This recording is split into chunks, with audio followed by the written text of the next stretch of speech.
আমরা চলে যাচ্ছি আজকের অতিথির কাছে। কেমন আছেন আপনি? খুব ভালো আছি আমি। আচ্ছা, আমি আসলে নামটা আপনার বলতে পারতাম, কিন্তু নামটা আসলে আপনার মুখ থেকেই শুনতে চাই। আপনার নামটা যদি আমাদের শ্রোতাকে বলেন। আমি লুনা, আমি ঢাকা থেকে এসেছি আপনাদের সাথে আমার জীবনের কিছু কথা শেয়ার করার জন্য। তো লুনা নামটা আসল নাম না নকল নাম, এই প্রশ্ন কি আমরা যাবো? সেটা না হয় বাদ থাকুক। লুনা আজকে আমাদের এখানে অতিথি হয়ে এসেছেন, এবং লুনা নাম আসল নাম কিংবা নকল নাম সেটা বিষয় না, বিষয়টা হচ্ছে তার জীবনের সত্য গল্পটা আসলে আমাদেরকে কতটা দিতে পারলো। এখানে অনুষ্ঠান শুরু করার আগে আমরা বেশি কিছু জিনিস একটু জেনে নিই। আপনার বয়সটা যদি আমাদের শ্রোতাদেরকে একটু বলতেন। আমি 33। 33। আপনি বিবাহিত অবিবাহিত? বিবাহিত। বিবাহিত। পেশা জীবনে আপনি এখন কি করছেন কিংবা করেছেন, এরকম যদি কিছু জানাতেন আমাদের। আমি এট প্রেজেন্ট কিছু করছি না, বাট আমি একটা ইউনিভার্সিটির লেকচারার ছিলাম। আসলে আমি অনেকগুলোই জব করেছি আমার পেশা জীবনে। ইংলিশ মিডিয়াম স্কুলেও পড়াতাম, ইউনিভার্সিটিতে পড়াতাম, একটা রিসার্চ ইনস্টিটিউটে আমি একটা রিসার্চার হিসেবে কাজ করতাম। ইনফ্যাক্ট আমি পিএইচডি ফেলো ছিলাম আর কি। আপনি পিএইচডি কমপ্লিট করতে? না, আমি কমপ্লিট করতে পারিনি। ওকে, আপনি পড়াশোনা করেছেন কোথা থেকে? আমি ঢাকা ইউনিভার্সিটি থেকে। কিসে পড়েছেন? আমি গ্রাজুয়েশন কমপ্লিট করেছি। আপনি ঢাকা ইউনিভার্সিটিতে গ্রাজুয়েশন কমপ্লিট করেছেন। আপনি কোন সাবজেক্টে করেছেন? আমি সাবজেক্টটা বলতে চাচ্ছি না, বাট সায়েন্স ফ্যাকাল্টি থেকে। আমি মানে ঢাকা ইউনিভার্সিটিতে যতগুলো টপ সাবজেক্ট আছে তার মধ্যে অন্যতম একটা সাবজেক্ট থেকে সায়েন্স ব্যাকগ্রাউন্ড। ওকে, বুঝতেই পারছেন যে কত হাই প্রোফাইল একজন মানুষকে আমরা আজকে পেয়েছি আমাদের অনুষ্ঠানে, যিনি তার জীবনের গল্প বলবেন। আর আপনি বলছিলেন যে আপনি কিছু কিছু জিনিস গোপন করতে চান। সেটা হচ্ছে যে আপনি যে রিসার্চের কথা বললেন বা যেসব ইনস্টিটিউশনে আপনি কাজ করার কথা বললেন, এগুলো কি আপনি গোপন করতে চান? যাদের নামগুলো কি গোপন করতে চান? আমি হয়তোবা নামটা এক্সাক্ট স্পেসিফিক নামটা বলবো না, বাট যখন বলবো আমি হয়তো বলবো যে ইউনিভার্সিটিতে পড়াতাম, যেতাম, সেটা বলবো। একটা প্রাইভেট ইউনিভার্সিটি? হ্যাঁ, একটা প্রাইভেট ইউনিভার্সিটিতে। নামটা বলবো না আমি। আচ্ছা, এবং তিনি কেন গোপন করতে চাচ্ছেন সেই বিষয়টা আমরা অনুষ্ঠানের গল্পে মনোযোগী হলেই বুঝতে পারবো যে আসলে তিনি কেন গোপন করতে চাচ্ছেন। অবশ্যই তাকে সাধুবাদ জানাতে চাই যে তিনি এমন একটি জায়গা থেকে আমাদের এখানে এসেছেন তার জীবনের গল্প বলার জন্য, শত প্রতিকূলতা মাথায় নিয়ে। সেই জায়গাটা থেকে অবশ্যই তাকে আমাদের সাধুবাদ জানাতেই হবে। চলুন আমরা আপনার জীবনের গল্পে চলে যাই। এবং কোথা থেকে আপনি আসলে শুরু করতে চান? আমি আসলে আমার ছেলেবেলা থেকেই গল্পটা শুরু করতে চাই, কারণ আমার ছেলেবেলাতে আমার জীবনটা কিভাবে কেটেছে সেটা না জানলে লিসেনাররা বুঝতে পারবে না যে আমি জীবনের কোন স্টেজ থেকে কোথায় এসে পড়েছি, আমার জীবনটা কিভাবে টার্ন করেছে। একটা মধ্যবিত্ত পরিবারের মেয়ে, আমরা 2 বোন 2 ভাই ছিলাম। আমার বাবা ব্যবসা করতেন, মা হাউসওয়াইফ ছিলেন। আমাদের 4 ভাই বোনকে আমার বাবা একটা কথাই বলতেন যে আমি তোমাদের জন্য কিছু রেখে যেতে পারবো না, 4টা ছেলে মেয়েকে আমি খুব এডুকেটেড করে রেখে যেতে চাই। ইনফ্যাক্ট আমার বড় বোন একটা ইউনিভার্সিটি লেকচারার, এখনো কাজ করছে। আর আমার বড় বোন, তারপর আমি, তারপর আমার ভাই, 2 ভাই। আমার ইমিডিয়েট ছোট ভাইটা এমবিএ কমপ্লিট করে এখন জব খুঁজছে, তার ছোট ভাইটা পড়ছে কলেজে। চমৎকার একটি ফ্যামিলি। জি, আমার ছেলেবেলাটা খুব সাধারণ ছিল। আমি একটু গুডি গার্ল ছিলাম, মানে একটু শান্ত স্বভাবের, বাবা মার কথা শুনতাম। মানে টাইমটা আমার জীবনটা ছিল এরকম রুটিন ওয়াইজ। সকালে স্কুলে যেতাম, স্কুল থেকে ফিরতাম, তারপর পড়তে বসতাম, ভাত খেতাম, এই। টিভিও খুব একটা দেখতাম না, মানে এরকম একটা ছিলাম আমি। অলসো ক্লাস 1 থেকে ক্লাস 10 পর্যন্ত ফার্স্ট গার্ল ছিলাম। আমাকে বিট করার মতো কেউ ছিল না। আমাদের স্কুলটা ছিল আমাদের ওদিকে, আমাদের বাসার কাছাকাছি, খুব পরিচিত একটা মুখ ছিলাম আমি। যেমন এলাকায়, হ্যাঁ, মেধার জন্য, বিকজ আমি অনেকগুলো অ্যাওয়ার্ড পেতাম। আসলে দেখা যেত প্রত্যেকটা পরীক্ষার পরে। সবচেয়ে বড় কথা, আমি ক্লাস 5-এ যে আগে তো প্রাইমারি স্কলারশিপ আলাদা পরীক্ষা হতো, ওটাতে আমি ট্যালেন্টপুলের বৃত্তি পাওয়া। তারপরে ক্লাস 8-এ যেটা জুনিয়র বৃত্তি, সেটাতে আমি টোটাল ঢাকা বোর্ডে ফার্স্ট হয়েছিলাম। এই জন্য আমাকে টিভিতে ইন্টারভিউ নেওয়া হয়েছিল। টিভিতে একটা প্রোগ্রাম হতো ছোটদের, বাচ্চাদের, তো কিশোর কিশোরীদের। তো ওইখানে আমার একটা প্রোগ্রামও হয়েছিল, আমার ইন্টারভিউ নেওয়া হয়েছিল। তারপর এলাকা থেকে সম্বর্ধনা যেটাকে বলে সেটা দেওয়া হয়েছিল, অনেক কিছুই। তখন বুয়েটের ভিসি ছিলেন ডক্টর শাহজাহান, উনি আমাকে প্রাইজ দিয়েছেন, ওনার হাত থেকে আমি প্রাইজ পেয়েছি। তা আমার বাবা খুব প্রাইজ করতেন আমাকে নিয়ে, খুব। সব ভাই বোনদের মধ্যে আমি ছিলাম খুব আদরের। আমি একটা কাশি দিলে আমার বাবার মনে হয় বুকে গিয়ে লাগতো, যে না জানি কি হয়ে গিয়েছে। জি, আমার বাবা বেঁচে আছেন এবং আমার জন্য এখন কষ্ট পাচ্ছেন উনি। ওকে, যাই আমরা ধীরে ধীরে যাই। আগে বরং আমরা বলতে চাই না যে আসলে কষ্ট না আনন্দ কি পাবে আমাদের স্টোরি শুনে। চলুন, আপনি যে জায়গাটা বলছিলেন।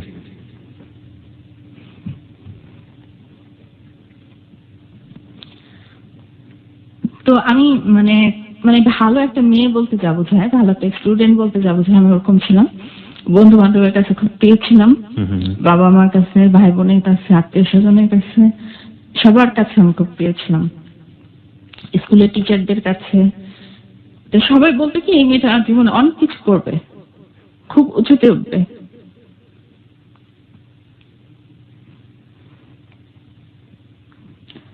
আমি আমার সেই গোলটাকে সামনে রেখে আমি জীবনের পথে এগিয়ে যাচ্ছিলাম। তো ক্লাস 8 গেল, ক্লাস 9 গেল, ক্লাস 10 উঠলাম।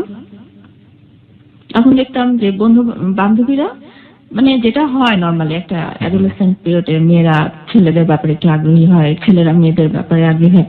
তো বান্ধবীরা খুব গল্প করতো যে ওই ছেলেটা আমাকে প্রপোজ করেছে বা চিঠি দিয়েছে বা এই করেছে। তা আমি এই ব্যাপারগুলো অ্যাভয়েড করতাম, কারণ কি আমার মনে হতো যে আমার জীবনে আমাকে পড়াশোনা করে আগাতে হবে, এগুলো করলে আমার পড়াশোনা হ্যাম্পার হবে, আমি ওগুলোতে যাবো না। তো আমার বান্ধবী এক চাচার বিয়ে হচ্ছে, তো আমাদের সবাইকে দাওয়াত দিয়েছে, তো হলুদে গেলাম শাড়ি টাড়ি পরে, তখন তো কিশোরী বয়স। তো ওর মধ্যে আমার বান্ধবীর এক চাচা পরে আর কি আমাকে বলে না, আমার বান্ধবীকে বলে যে তোমার বান্ধবীকে আমার খুব ভালো লেগেছে, তা আমি তাকে প্রপোজ করতে চাই। বান্ধবীর চাচা? বান্ধবীর চাচা এই বলতে, সেও তখন কিন্তু ইন্টার পড়ছে। ওকে। অল্প বয়সী চাচা হয়ে গিয়েছে আর কি। অল্প বয়সী চাচা আজকাল হয় অনেকেই অল্প বয়সী চাচা হয়ে দাদুও হয়ে যায়। দূর সম্পর্কের চাচা, আপন চাচা না, দূর সম্পর্কের চাচা। তারপরে আমার বান্ধবী স্কুলে এসে আমাকে বলছে তোকে তো এরকম বলতে চাচ্ছে, তো তুই কি বলিস? এক বাক্যে আমি না করে দিলাম যে না, আমার পক্ষে এটা সম্ভব না, না করে দিও। চাচুর সাথে প্রেম করা কোনোভাবে সম্ভব? চাচু না, ইনফ্যাক্ট কোনো ছেলের সাথে সেই মোমেন্টে আমি প্রেম করতাম না। ওকে, যাই হোক, প্রেম করা সম্ভব ছিল না আমার পক্ষে। তো তারপরে দেখা গেল ও মানে ওই ছেলেটা তাই আমার বান্ধবীকে ফোন দিত, ফোন করে বলতো যে ওর নাম্বারটা দাও। তা আমি সবসময় স্কুলে এসে আমার বান্ধবী যখন আমি বলতাম যে এইসব আমাকে বলবা না প্লিজ, আমি আমার মনটাকে ডাইভার্ট করতে চাই না, আমি পড়াশোনা নিয়ে থাকতে চাই। কারণ তখন কিছুদিন পরে আমার টেস্ট পরীক্ষা, ম্যাট্রিক পরীক্ষা, আমাকে পরীক্ষা দিতে হবে। একদিন ওই ছেলেটা আমাকে একটা চিঠি লিখলো, যেটা আমার বান্ধবীর হাতে দিয়েছে, আমার বান্ধবী আমাকে দিয়েছে। চিঠিটা তেমন কিছু লেখা ছিল না, বাট চিঠিটা কেন যেন আমাকে খুব স্পর্শ করলো, মানে পড়ার পরে আমার খুব খারাপ লাগতে থাকলো। তো মনে হলো যে দেখি না একটু কথা বলে। কি ছিল চিঠির মধ্যে খারাপ লাগার ব্যাপারে একটু জানতে চাই। মানে ও খুব উদাস করা কিছু কথা লিখেছিল, যে তুমি আমার সাথে কথা বলতে চাও না, কোনো সম্পর্ক করতে চাও না, তা আমার খুব খারাপ লাগছে। ওর তখন ইন্টার টেস্ট চলছে, আমার পড়াশোনায় মন বসে না, মনে হয় আমি পরীক্ষা খুব খারাপ করবো, এই সে, তুমি তো খুব ভালো ছাত্রী, তুমি তো ভালো রেজাল্ট করবা, কিন্তু আমি খুব ডাব্বা মারবো, এই সে। তো আমার খুব খারাপ লাগলো। খারাপ লাগার পরে তা আমি ভাবলাম থাক না, দেখি না একবার কথা বলে। তো তারপর আমার বান্ধবীর বাসায় গেলাম, ওদের বাসায় গিয়ে যাওয়ার পরে ওই ছেলেটা ফোন করেছে, কথা বললাম। কথা বলার পরে বললো যে তুমি যদি না চাও আমি তোমাকে জোর করবো না, বাট আমার খুব কষ্ট হবে, আমার খুব খারাপ লাগবে তোমার জন্য। তারপর আমার বান্ধবী, আমি বললাম কি যে আমি একজন মানুষকে আমার জন্য কষ্ট পাবে, আমার খুব খারাপ লাগবে, হয় তুমি ওনাকে বলো যে এইভাবে যাতে আমাকে কখনো অ্যাপ্রোচ না করে আমার সামনে, অথবা মানে আমাকে ভুলে যেতে, সেটা আমি বললাম। তা আমার বান্ধবী বললো যে না, উনি আসলে মনে হয় পারবে না, এটা সম্ভব না, তো তোমার ব্যাপার, তুমি যদি না পড়ো তাহলে ওনার করার কিছু না, ওনার পরীক্ষা খারাপ হবে। তা আমার সব ফ্রেন্ডরা স্কুলে গেলাম, তো গিয়ে দেখলাম সব বান্ধবীরা আমার উপর খ্যাপা কেন, যে তুমি তোমার জন্য ওর পরীক্ষা খারাপ হবে, আমাকে ব্লেম দেওয়া শুরু করলো। আমি কি করলাম? আমি তো ওর সাথে কোনো সম্পর্কে জড়াই নাই যে তোমরা ব্লেম দিচ্ছ যে আমার কারণে পরীক্ষা খারাপ। এমন হতো যে আমি সম্পর্কে জড়িয়েছি, এখন আমি ছেড়ে দিচ্ছি তাকে। তো বলতেছে না, ছেলেটা ভালো ছিল, সব দিক দিয়ে ভালো, পড়াশোনায়ও ভালো, এখন তোমার জন্য খারাপ করবে এটা ঠিক না, তুমি ইয়ে করো। তো দেখা গেল একটা মোমেন্ট এসে আমি ওদের প্রেশারে রাজি হলাম যে ওর সাথে আমি কথা বলবো বা ইয়ে করবো, দেখা করবো। তো তারপরে যে ঘটনাটা ঘটলো, একদিন দেখা হলো, আমার বান্ধবীর বাসাতেই দেখা হলো। মানে তখন কিশোরী বয়সের যে প্রেমটা যেরকম হয়, মানে খুব দুরু দুরু বুক, মানে কেউ না দেখে ফেলে, কেউ না জেনে যায়। সবচেয়ে আমার মাথার মধ্যে সবসময় একটা জিনিস স্ট্রাইক করতো যে আমার বাবা যাতে জীবনে ওই ঘটনা জানতে না পারে, যাই করবো না কেন আমার বাবা থেকে হাইড করতে হবে। এবং আমার সবসময় একটা অপরাধ বোধ কাজ করতো, আমার বাবাকে না জেনে আমি জীবনে কিছুই করিনি। এর আগে যতবার কোনো ছেলে আমাকে চিঠি দিয়েছে, আমি আমার বাবাকে দিয়ে দিতাম, আমার বাবার হাতে, আমার বাবা পড়ে সেটা ছিঁড়ে ফেলে দিত। নিশ্চয়ই এরকম মেয়ে আমাদের সোসাইটিতে এখনো অনেক আছেন। সুতরাং যারা চিঠি দেবেন তারা একটু চিন্তা ভাবনা করে নেবেন যে বাবার হাতে পড়লে আপনার অবস্থাটা কি হতে পারে। না, আমার বাবা আমার খুব ভালো মানুষ ছিল, ওই ছেলে ইনফ্যাক্ট আপনার বাবার মতো তো সবাই না। হ্যাঁ, চিনতেন যে মহল্লারই ছেলে, বাট উনি কখনোই কিছু বলতেন না ছেলেটা। মানে আমার বাবা হচ্ছেন খুব ইনোসেন্ট মানুষ, মানে খুব সাদা সিধে ইনোসেন্ট একটা লাইফ লিড করেছেন। ওনার সাথে ওই ছেলেটার সাথে আমি যখনই কথা বলতাম, ওই যে বললাম আমার ভয় লাগতো বা ইয়ে হতো, একটা অপরাধ বোধ কাজ করতো। আর ওর সাথে আমি ফ্রিও হতে পারতাম না, ইজিও হতে পারতাম না, এটা আমার প্রবলেম ছিল। তো এইভাবে টেস্ট পরীক্ষা দিলাম। টেস্ট পরীক্ষায় আমার যে রেজাল্ট ছিল, মানে তখন তো স্ট্যান্ড ছিল, স্ট্যান্ড এবং স্টার। তো তখন সবাই আমার রেজাল্ট দেখে সবাই ভাবলো যে আমি তো স্ট্যান্ড করবই, এত মার্কস ছিল, আমি এত মার্কস পেয়েছি।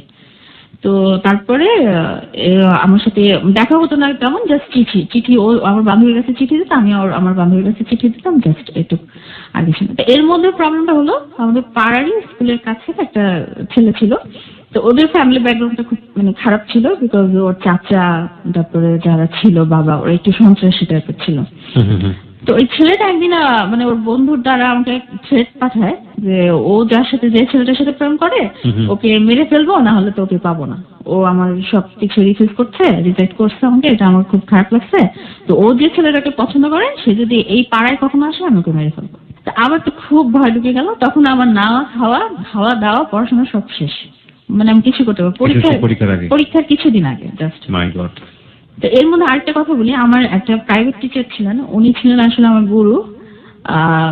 আমি এখনো আজ পর্যন্ত 93 থেকে উনি আমাকে, মানে 93 থেকে 96 পর্যন্ত উনি আমাকে পড়িয়েছেন। তো উনি ছিলেন না, কিছু কিছু মানুষের থাকে না আদর্শ বলে যে ব্যাপারটা থাকে, আমি ওনার মতো হতে চেতাম। উনি ঢাকা ইউনিভার্সিটি থেকে পাশ করেছেন এবং অনার্স মাস্টার দুটোতেই ফার্স্ট ক্লাস ফার্স্ট। বর্তমানে উনি ঢাকা ইউনিভার্সিটির প্রফেসর। ওকে। তো উনি তখন অনার্সে পড়ছিলেন, আমাকে যখন উনি পড়ান তখন নিজেই অনার্সে পড়ছিলেন। আমাদের পাশের বাড়িতে উনি থাকতেন। আমি অ্যাকচুয়ালি তখন বুঝতে পারিনি, পরবর্তীতে আমি বুঝতে পেরেছি যে আমার ভালো লাগাটা, ভালোবাসাটা আসলে ওনার জন্য ছিল।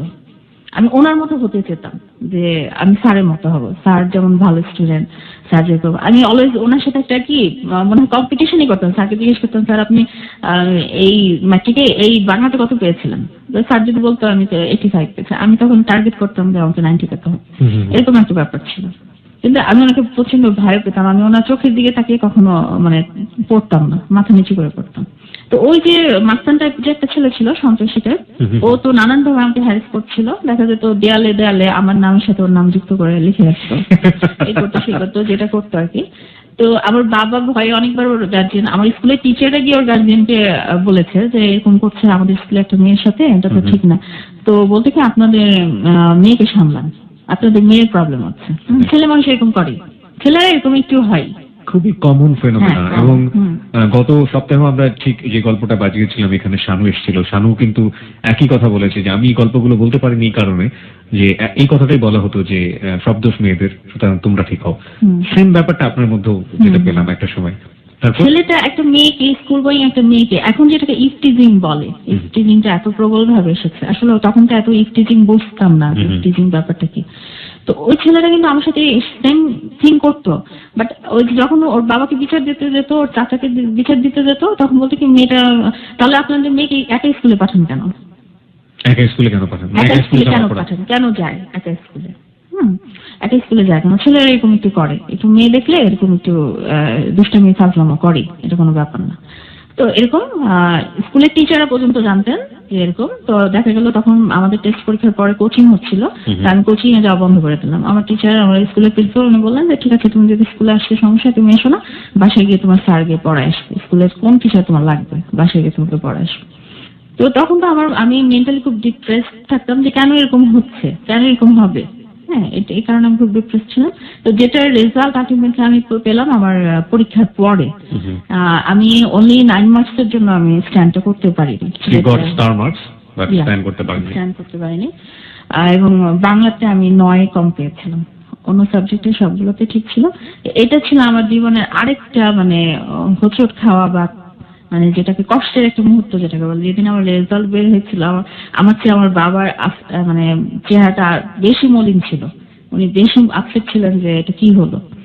তো আমাকে কে বাসা থেকে কেউ কিছু বলেনি, স্কুলের টিচাররাও কেউ কিছু বলেনি, বাট আমি ভেতরে ভেতরে খুব কষ্ট পেয়েছি। সায়েন্সের ছিলেন তো আপনি, রাইট? জি। কত মার্কস পেয়েছিলেন মনে আছে? এই মুহূর্তে মানে 869।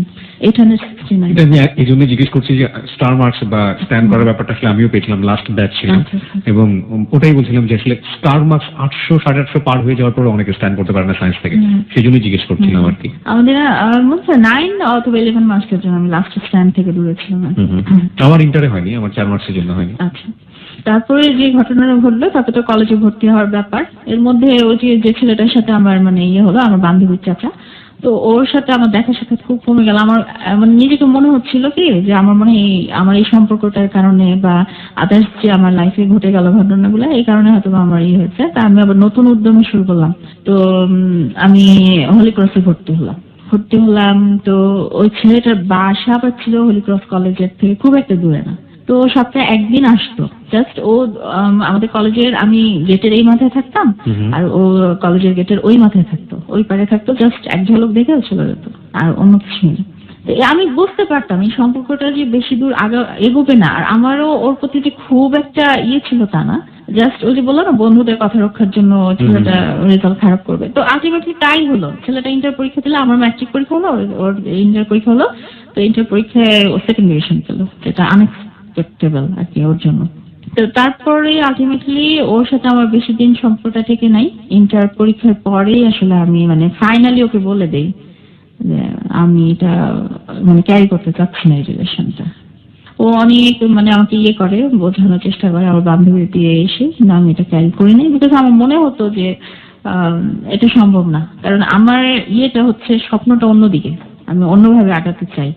হয়তো বা অনেক মনে করবেন আপনি যে আমি কিছুটা হয়তো স্বার্থপরতার কাজ করেছি কিনা, কিন্তু আমার মনে হতো ওর ফিলিংসটাও জেনুইন ছিল না আমার প্রতি। ওর যে ফিলিংসটা যে জেনুইন থাকতো আমি সেটা বুঝতে পারতাম, ছিল না। আর সবচেয়ে বড় কথা, আমি ওকে কোনোদিন কোনো প্রেশার দেইনি যে তুমি পড়াশোনা করো, ভালো জব পেতে হবে, ভালো ক্যারিয়ার করতে হবে, এটা কখনো। আমি ওকে ওর মতো ছেড়ে দিয়েছিলাম। ও দেখা গিয়েছে দিন দিন মানে খারাপ করেছে। তো তারপরে কলেজ পাশ করলাম, স্ট্যান্ড করতে পারিনি, স্টার পেলাম। আমি মেডিকেলেও পরীক্ষা দিলাম না, বুয়েটেও পরীক্ষা দিলাম না। আমার একটাই ইচ্ছা, যে আমার স্যার যে ইউনিভার্সিটির প্রফেসর হয়ে গেছেন, মানে তখন তো লেকচারার ছিলেন, পরে পিএইচডি করতে গিয়ে যে মানে মনোবসিতে উনি পিএইচডি করতে গিয়েছিল, মনোবসি স্কলারশিপ নিয়ে। তো আমার মনে হচ্ছিল যে আমার স্যার তো ইউনিভার্সিটি থেকে ফার্স্ট ক্লাস ফার্স্ট, আমাকে ওরকম ইউনিভার্সিটির কোনো সাবজেক্টে ভর্তি হতে হবে আমাকে। তো ইউনিভার্সিটিতে ভর্তি পরীক্ষা দিলাম। আমি প্রথম 100 এর যে 1 থেকে 100 এর মধ্যে আমি ছিলাম। তো আমি যে কোনো সাবজেক্ট নিতে পারতাম। আমার ইন্টারভিউ বোর্ডে আমার স্যার আমাকে জিজ্ঞেস করলেন যে তুমি কি চাও, কোন সাবজেক্টটা চাও। তখন কম্পিউটার সায়েন্স ছিল 1 নম্বর, তারপরে ছিল ফার্মেসি, তারপরে ছিল আর কি। তো আপনি আপনার সাবজেক্টের নাম বললে আমার মনে হয় না কোনো সমস্যা হবে। তারপর আপনি যদি হাইড করতে চান, নো প্রবলেম। ওকে, তারপরে আমি চুজ করলাম, আমার সাবজেক্টটা চুজ করলাম। মানে আমি যে সাবজেক্টটা নিলাম এটা হচ্ছে আমরা যখন পড়তাম খুব নিউলি একটা মানে ডেভেলপড একটা নতুন একটা সাবজেক্ট ছিল তখন ইউনিভার্সিটিতে, খুব পপুলার ছিল এবং সবাই বলতো এই সাবজেক্টে পড়লে চাকরির অভাব হয় না, ক্যারিয়ার বিল্ড আপে কোনো প্রবলেম না, সবার যাদের টার্গেট বাইরে যাওয়ার তাদের জন্য এটা একটা ফার্স্ট প্রায়োরিটি ছিল এই সাবজেক্টটা। ওই যে প্রতিজ্ঞা করেছিলাম যে আর কোনো ছেলের সাথে কোনো সম্পর্কে জড়াবো না, সেটা আমার বিয়ের আগ পর্যন্ত, আমার জীবনে আমার হাজবেন্ড আসার আগ পর্যন্ত আমি সেই ওয়ার্ডটা আমি নিজের কাছে নিজের প্রতিজ্ঞাটা আমি ভঙ্গ করিনি কখনো। ইউনিভার্সিটি লাইফে না, আমার ইউনিভার্সিটিতে লাইফে আমি বলতে পারবো না যে আমি কারোর প্রতি আমার আসলে আমার উইকনেসই গ্রো করেনি কারোর প্রতি। তো এর মধ্যে একটা ছিল বুয়েটে তো আমার ফ্রেন্ড আমাদের সাথেই, আমাদের ব্যাচমেট। তো ও আমাকে নক করলো সরাসরি বিয়ের জন্য, যে তোমাকে আমি 1 সপ্তাহ, ও আমাকে একদিন ফোন করলো, ফোন করে বলতেছে যে আমি তোমাকে 1 সপ্তাহ সময় দিলাম, 1 সপ্তাহ আমি রোজ তোমাকে ফোন করবো, মনে করাই দিব যে আমি তোমাকে প্রপোজ করছি, তা তুমি 1 সপ্তাহ পরে আমাকে রেজাল্টটা দিবা। ওই যে আমার একটা ভয় কাজ করতো না যে আমি প্রেম করবো না, প্রেম আমাকে আমার জীবনে কিছুই দেয়নি, বরঞ্চ আমি মনে আরো ভালো রেজাল্ট করতে পারতাম সেই সম্পর্কগুলো ইয়ে না করলে, মানে মাথা থেকে ঝেড়ে ফেলে দিতে পারে। তা আমি আর প্রেমের মধ্যে আগাইনি, আমি যাইনি। আমার একটা টার্গেট ছিল আমি অনার্স মাস্টার্স করবো, তারপরে স্কলারশিপ নিবো, বাইরে যাবো, পিএইচডি করবো, এটাই আমার লক্ষ্য। আমার বিয়েটি পরে যেটা করবো। তো যাই হোক, অনার্স পাস করলাম, রেজাল্ট যেটা হলো বলবো না আনএক্সপেক্টেড, আরো ভালো করতে পারতাম। আমি প্রথম দিকেই ছিলাম, মানে মেধা তালিকার প্রথম দিকেই ছিলাম। যেরকম থাকলে ইউনিভার্সিটির লেকচারার হওয়া যায়, ইউনিভার্সিটিতে জয়েন করা যায় ডিপার্টমেন্টে, সেরকম একটা রেজাল্ট আমার ছিল। তো আমরা যে টার্মে ছিলাম সেই টার্ম থেকে শুরু করলো যে 4 বছরের অনার্স কোর্স, টার্মিনাল ডিগ্রি। এটা করে যে কেউ মানে মাস্টার্স না করলেও চলবে, এটা প্রফেশনাল ডিগ্রি দিয়ে দিল আমাদের। আমি চিন্তা করলাম যে আমি একটু রিসার্চ লাইনে চলে যাই, কারণ রিসার্চ লাইনে গেলে আমার পিএইচডির জন্য স্কলারশিপ পাওয়াটা আমার জন্য ইজিয়ার হবে রাদার দেন মাস্টার্স করাটা। তো আমার এক স্যার ছিলেন, উনি একটা রিসার্চ ইনস্টিটিউটে তখনই শিফট করেছেন আর কি, ঢাকা ইউনিভার্সিটি থেকে শিফট করেছেন রিসার্চ ইনস্টিটিউটে। তো ওনাকে আমি গিয়ে বললাম, তো উনি খুব মানে মানে আনন্দের সহিত আমাকে বললেন যে তুমি আমার সাথে কাজ করো, পিএইচডি মানে আপাতত কাজ করতে থাকো, কয়েকটা পেপার হলে। তখন আবার নিয়ম ছিল যে অনার্সের পরে যদি কেউ পিএইচডি তে হতো কয়েকটা পেপার লাগতো, আচ্ছা পেপার, হ্যাঁ আর্টিকেল লাগতো, আর্টিকেল দিলে তারপরে মাস্টার্সটা না করলে হতো। তুমি আর্টিকেলে কাজ করতে থাকো, এটাতে তোমার হতো। তখন মানে আমাদের ইকোনমিক্যাল মানে ফিনান্সিয়াল কিছু প্রবলেম দেখা দিল। প্রবলেম যে আমার বাবার যে বিজনেসটা ছিল সেটা উনি মানে একটু ডাউনের দিকে চলে যাচ্ছিল, উনি লস করছিলেন বছরের পর বছর। পুঁজিটা মূলধন যেটা বলা যায় সেটা মানে নীলের দিকে চলে যাচ্ছিল। আমার মাথায় স্ট্রাইক করলো যে আমার বাবা আমাদের জন্য এত কিছু করেছে, তো বাবার এই মানে ক্রাইসিস মোমেন্টে আমার কিছুটা, আমি যদি আমার মাস্টার্সে ভর্তি হই ওনার জন্য একটু বার্ডেন হয়ে যাবে। তো আমি দেখি না যদি আমার রিসার্চটাও হলো, আমার আর্টিকেল হলো, পেপারও হলো, আমার জবও হলো, স্যালারিও পেলাম, সব দিক দিয়ে আমি পাচ্ছি, আমি জয়েন করি। এটা এই জন্য আমি স্যারের সাথে জয়েন করলাম, কাজ করছিলাম। আর অক্টোবরে জয়েন করেছি আমি। তো এই দিক দিয়ে যে মানে আমার বাবাও তো ছিলেন না যে বিয়ে দিতে হবে মেয়েকে, আমাকে পুরো স্বাধীনতা দিয়েছিলেন, তুমি যদি বাইরে যেতে চাও বাইরে গিয়ে পিএইচডি করো, বিয়ে করবা না করবা তোমার লাইফে কেউ আসলে আমাকে বলবা, আমি সেভাবে ইয়ে করবো। ওর কোনো ছিল না যে বিয়ে করতে হবে। তো যাই হোক, এক স্যারের ওয়াইফ ছিলেন, ওই স্যারটা আমাকে খুব আদর করতেন। তো একটা থাকে না যে মেয়েটা ভালো, বাচ্চাটা ছেলে ভালো আছে, দেখি না এর সাথে বিয়ে হলে কেমন হয় এরকম। তো ওই আন্টিটা পত্রিকায় একটা বিজ্ঞাপন দেখলাম, যেটা আমার আমার হাজব্যান্ড 9 বছর আমেরিকায় থেকে তখন বাংলাদেশে আসছে, 2004-5 বাংলাদেশে আসছে বিয়ে করার জন্য, মেয়ে খুঁজছে। পত্রিকায় বিজ্ঞাপন ছিল, এবং সেই বিজ্ঞাপনটা কি ছিল একটু বলবেন? বিজ্ঞাপন ছিল যে আমেরিকা প্রবাসী, এরকম ওর কোয়ালিফিকেশনের বর্ণনা দিল, ইঞ্জিনিয়ার, এরকম পাত্রীর বয়স এত, পাত্রী করছে আর কি, এরকম পাত্রী করছে।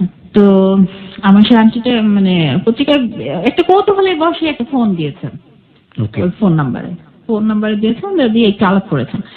তো আসলে কি কোইন্সিডেন্টলি দেখা গেল আমার ওই আন্টিটার যে গ্রামের যে জায়গায় ওর বোনের শ্বশুর বাড়ি, আমার হাজবেন্ডের বোনের শ্বশুর বাড়িটা সেম জায়গায়, একই গ্রামের এবং পাশাপাশি বাড়ি।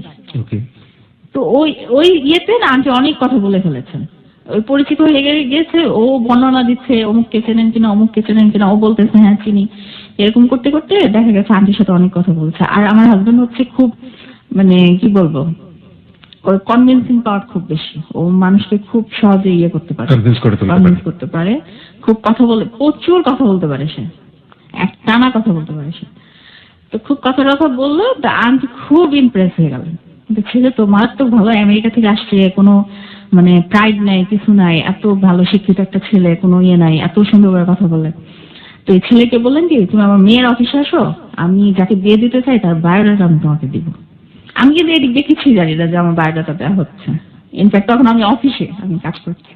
ও গেল, যাওয়ার পরে আমার বায়োডাটাটা নিল, আমার ছবি নিল, এবং ওর বায়োডাটা ছবি দেয় নাই, বায়োডাটাটা দিয়ে গিয়েছে।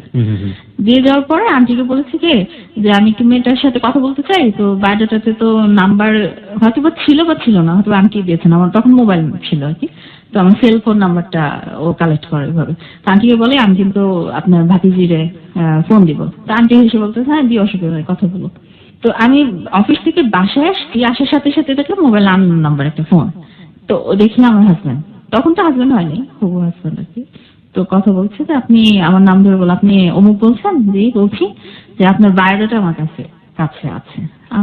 আমার বায়োডাটা আপনার কাছে কিভাবে? আপনার ওই আন্টিটা দিয়েছে। আচ্ছা দিয়েছে কেন, কি ব্যাপার? তো ওর বৃত্তান্ত আমাকে বললো, আমি এত বছর আমেরিকায় ছিলাম, এই করেছি সেই করেছি। আমি করতো আপনাকে কি বলেছিল? ও আমাকে বলছিল ও গ্রাজুয়েশন করেছে আমেরিকা থেকে। ও দীর্ঘ 9 বছর ধরে আমেরিকায় আছে, ওখানে গ্রাজুয়েশন কমপ্লিট করেছে এবং এখন একটা ভালো একটা ফার্মাসিউটিক্যালে জব করছে। ও গ্রিন কার্ড তখনো পায়নি আসলে, না গ্রিন কার্ড পেয়েছে, গ্রিন কার্ড পেয়ে গিয়েছে। গ্রিন কার্ড পেয়েই ও বাংলাদেশে এসছে, কারণ গ্রিন কার্ড পাওয়ার আগে যদি ও আসতো তাহলে কিন্তু ব্যাক করা যায় না। ওকে। গ্রিন কার্ড পাওয়ার পরে ও বাংলাদেশে এসছে, আসার পরে 9 বছর ওয়েট করেছে ও গ্রিন কার্ড পাওয়ার জন্য। তা ওর তো এই 9 বছর 8 বছরের লাইফ আমার কাছে টোটালি আননোন, আমি তো কিছুই জানি না ও কি করেছে আমেরিকায়। ও যা বলেছে সেটাই আমি শুনে বাস আমি ফোন রাখলাম, তো ভাবতে লাগলাম। তো আন্টি এর মধ্যে আমাকে ফোন দিল, ফোন দিয়ে বললো ও কি ফোন দিয়েছিল? হ্যাঁ দিয়েছিল, কেমন লাগলো? কথা তো খুব ভালো বলে, তো দেখা যাক, আমি অতটা না।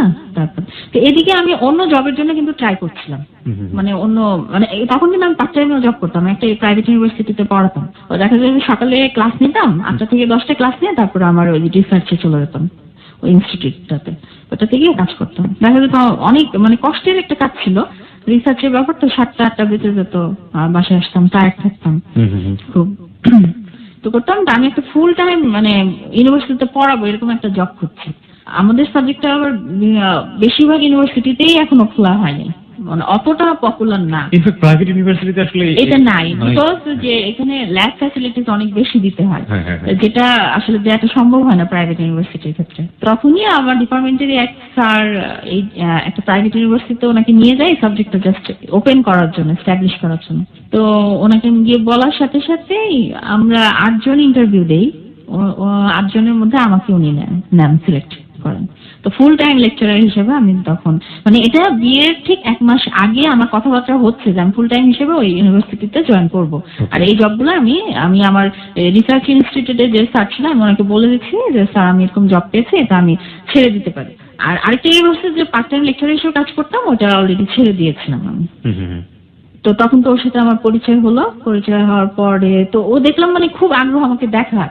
তা আমি বললাম আপনি তো আমাকে আপনার বায়োডাটার সাথে ছবি দেখেছিল, আপনি তো ছবি দেখেছেন, এরপরে আপনি কি না বলতেছে যে আপনাকে আমি মানে দেখতে চাই। তো আপনি তো অফিসে আছেন, তখন অলরেডি তখনও কিন্তু আমি রিসার্চ ইনস্টিটিউটে অর্গানাইজেশনে কাজ করছি। তো বলছে যে আপনার অফিসে আমি চলে আসি, আপনার অফিসে আপনি কালকে আগামীকাল সকালে তো আপনি যাচ্ছেন, তো আমি সকাল চলে। আমি তখন বলছি যে না, আমি যদি আপনার সাথে দেখা করি তাহলে আমার ফ্যামিলি মেম্বারদের সাথে নিয়ে আমি দেখা করবো। আপনার ফ্যামিলি মেম্বার আসবে, আমার ফ্যামিলি মেম্বার যাবে, তারপর 2 ফ্যামিলির সাথে কথাবার্তা হয়, তারপর যদি কিছু হয় তাহলে দেখা করবে। তো আমার একটাই ছিল, একটা ইন্টেনশন ছিল যে যদি কোনো বাইরের ছেলে মানে আমার লাইফে আসে, মানে প্রবাসী কেউ, তাহলে আমার জন্য একটা হবে কি যে আমি যে ওই যে স্বপ্নটা ছিল আমার বাইরে গিয়ে পিএইচডি করার, এটা একটু ফুলফিল হবে। সুতরাং একটা সফট কর্নার আপনার কাছে একটা সফট কর্নার ছিল, একটা সফট কর্নার ছিল। তো 11টার সময় আমাকে আবার ফোন দিল, তা আমি একটু ডিস্টার্ব ফিল হলাম। তা আমি তাকে বললাম যে আপনি ফোন দিলেন কেন? তো বলতেছে যে আপনার সাথে আমি দেখা করতে চাই, তা আমি চলে আসবো আপনার অফিসে। আমি বলছি না, এটা করবেন না কখনো, কারণ আমি খুব ভালো মেয়ে হিসেবে সবাই জানে, আমাকে কখনো কেউ দেখা করতে আমার সাথে আসে না। ইভেন আমার কোনো বয়ফ্রেন্ড নেই যে আমাকে দেখা করতে আসে, আপনি আসবেন না।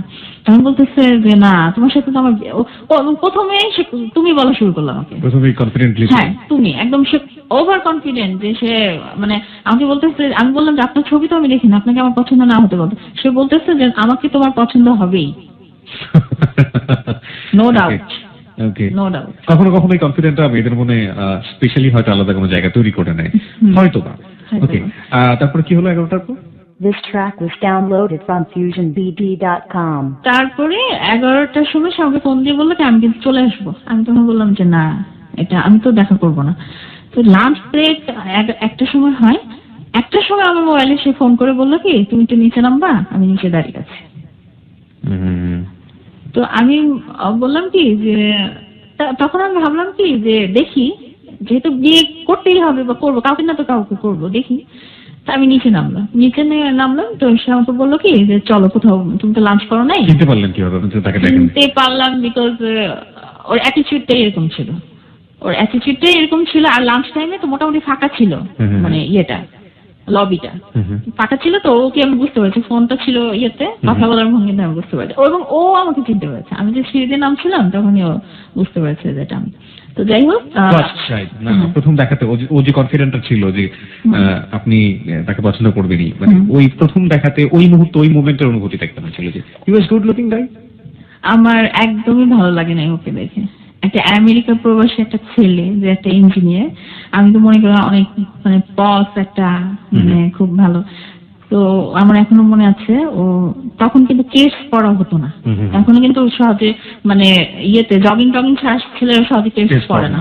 ও একটা সাদা হোয়াইট একদম কেস পরে আসছে, আর সাদা একটা টি শার্ট, একটা জিন্সের প্যান্ট। এবং যেটা আমি সবচেয়ে অপছন্দ করি ছেলেদের, মানে এটা আমি সব ছেলেদেরকে ইয়ে করে বলছি না, কার কার স্পেসিফিক কিছু পছন্দ থাকতে পারে, আমার একটু মানে গোফটা অপছন্দ ছিল। আমার মনে হতো কি আমি যে ছেলেকে বিয়ে করবো তার যাতে গোফটা না থাকে। ওকে ওকে, না আমি আসলে কয়েকদিন যাবত সেপ্টেড করিনি, হোয়াট এভার ইট ইজ। যাদের গোফ আছে তারা কিছু মনে করবেন না প্লিজ। ওকে, পার্সোনাল চয়েস থাকতেই পারে। তো আমি দেখলাম যে প্রথম ওকে দেখে যে দৃষ্টিটা আমার ইয়ে হলো, আমার মাথায় ইয়ে হলো যে তার গোফ আছে। ও করলো কি, আমাকে বললো কি দেখেনি, মানে এমন পরিচিত ভঙ্গিতে কথা বললো মনে হয় আমার সাথে ওর অনেক দিনের ফ্রেন্ড। এসে আমাকে বললো ভাই তুমি তো লাঞ্চ করো না, মুখটা শুকিয়ে গেছে, তাহলে চলো কোনো রেস্টুরেন্টে বসে একটু খেয়ে নিই, তারপরে কথা বলবো, আগে চলো তো চলো চলো। তারপরে এই গেট থেকে বের হলাম, একটা ইয়েলো ট্যাক্সি ক্যাব দাঁড়িয়েছিল তখন। তো ইয়েলো ট্যাক্সি ক্যাব তখন বলতেছে কি চলো উঠো। আমি কোথায় যাবো? তো আমার ওই অর্গানাইজেশন থেকে, অফিস থেকে গুলশানটা মোটামুটি কাছে।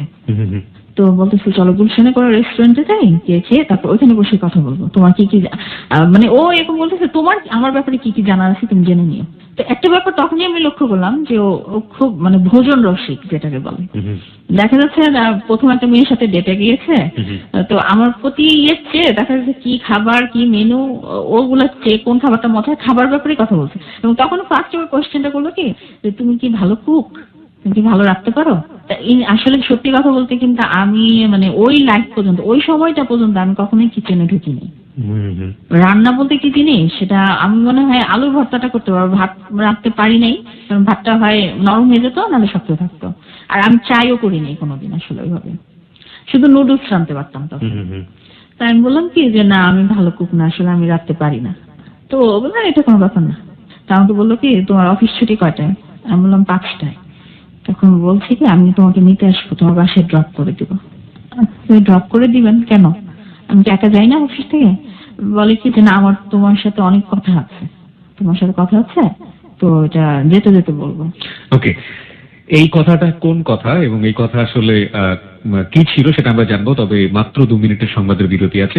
সংবাদের বিরতির পরপরই আপনারা নিশ্চয়ই জানেন যে রাত 12টার সংবাদ এখন মাত্র 2 মিনিট। আমরা আজকে লুনার গল্প শুনছি। লুনা তার জীবনে কি কি করেছে, তার জীবনের সবচাইতে অনুভূতিময় যে জায়গাটা সেটা আমাদের সাথে আজকে ভাগাভাগি করছে। লুনার আজকে একটা বিশেষ বৈশিষ্ট্য আছে এখানে, যেটা হচ্ছে খুবই পড়াশোনায় অত্যন্ত মেধাবী একজন ভালো স্টুডেন্ট ছিল, এবং স্টুডেন্ট ছিল বলা ঠিক যাবে না, কারণটা হচ্ছে স্টুডেন্ট আমি বলবো। এবং একই সাথে সে যে জবগুলো করেছে সেগুলো খুব ভালো এবং খুব মেরিটোরিয়াস স্টুডেন্ট না হলে এটা করা যায় না। সে বলা যেতে পারে যে একটা প্রাইভেট ইউনিভার্সিটি সে লেকচারার ছিল, একটা না প্রায় দুটো। এবং যে সে যে প্রতিষ্ঠানে গবেষণা করেছে সেই প্রতিষ্ঠানটা খুবই পৃথিবী বিখ্যাত প্রতিষ্ঠান, এবং একই সাথে সে যে বিশ্ববিদ্যালয়ে পড়াশোনা করেছে বাংলাদেশের শ্রেষ্ঠ বিশ্ববিদ্যালয়, খুবই ভালো মেধাবী ছাত্রী। এরকম একজন মানুষের জীবনের গল্প আমরা কান পেতে শুনবো রাত 2টা পর্যন্ত। আশা করছি আমাদের সাথেই থাকবেন। সংবাদের বিরতি নিচ্ছে।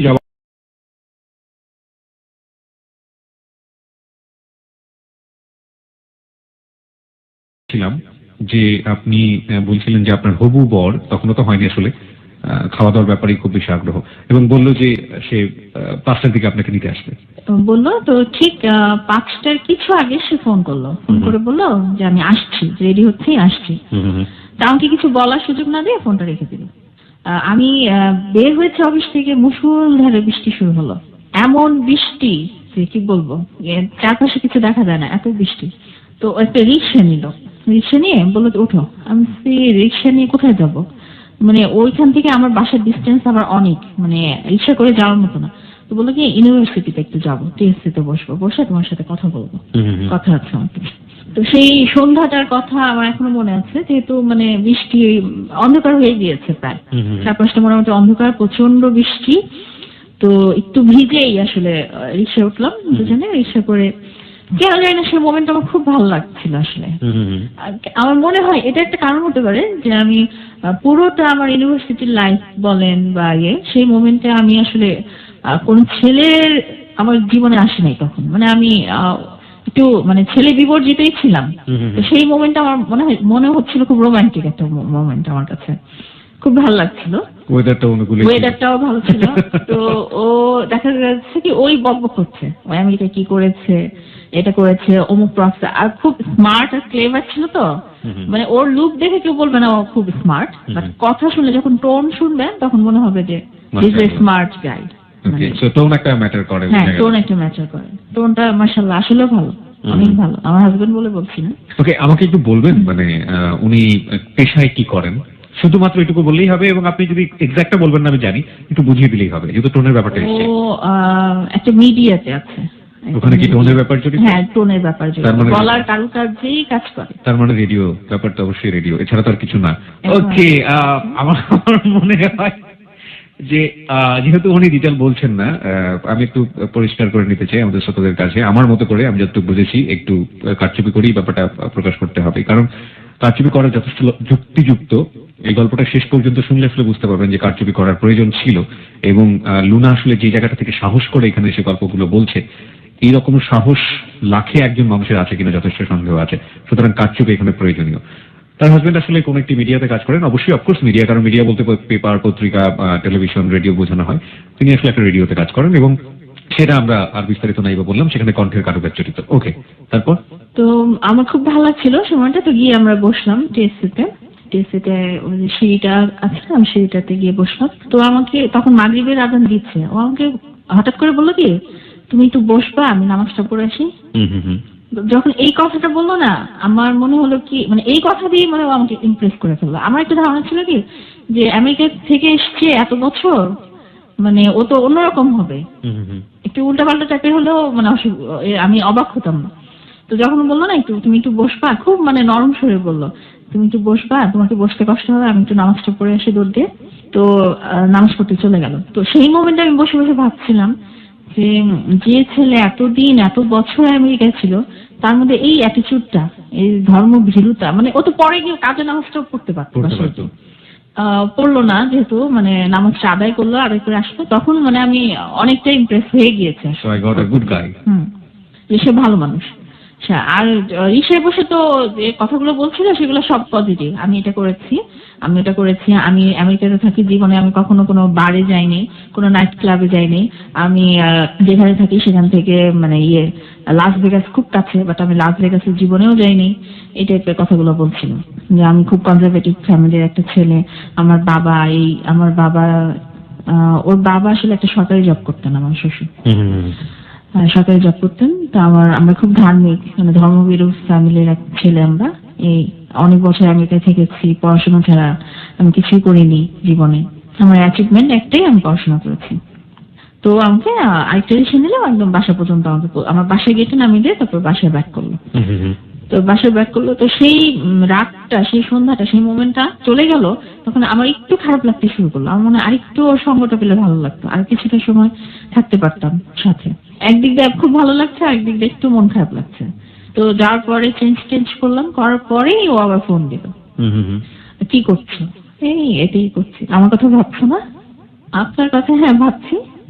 তো বলছিলাম ভাবতে বাধ্য তুমি, তুমি ভাবতে বাধ্য। আমার চোখগুলো তুমি দেখেছো? সবাই না আমার চোখের অনেক প্রশংসা করে, আমার চোখ অনেক সুন্দর। তুমি তো কিছু বললা না, আমার চোখ অনেক সুন্দর না? জানো, মেয়েরা আমাকে পছন্দই করে শুধু চোখ দুটোর জন্য।